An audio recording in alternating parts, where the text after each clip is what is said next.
میت کو سرد خانے میں رکھنا کیسا؟ جواب سماعت فرمائیے، آج کل یہ رواج ہو چکا کہ بغیر کسی شرعی عذر کے میت کو سرد خانے میں رکھا جاتا ہے اور نماز جنازہ میں بہت تاخیر کی جاتی ہے۔ سب سے پہلی بات یہاں یاد رکھیے گا کہ جیسے ہی کسی کا انتقال ہو، جلد از جلد اس کی تدفین کر دی جائے۔ اور جہاں تک سرد خانے کا تعلق ہے تو آپ جانتے ہیں کہ احادیث میں یہ موضوع ہمیں ملتے ہیں کہ انسان کو جس طرح اس کی زندگی میں جن چیزوں سے تکلیف ہوتی ہے، انتقال کے بعد بھی اسے ان چیزوں سے تکلیف ہوتی ہے۔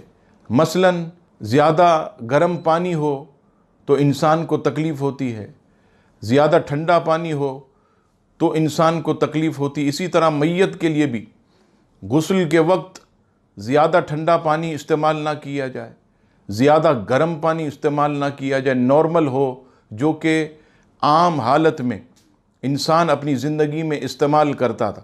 اسی طرح سرد خانے میں ڈالنا یہ بھی میت کو تکلیف دینے کے مترادف ہے، لہٰذا کوشش یہی کرنی چاہیے کہ جس قدر جلدی ہو سکے میت کو خاک کے سپرد کر دیا جائے تاکہ جو ہے اہل خانہ گناہ گار نہ ہوں اور میت جو ہے اپنے ٹھکانے پر پہنچ جائے۔ اللہ تبارک و تعالی ہم سب کو شریعت پر عمل پیرا ہونے کی توفیق عطا فرمائے، آمین۔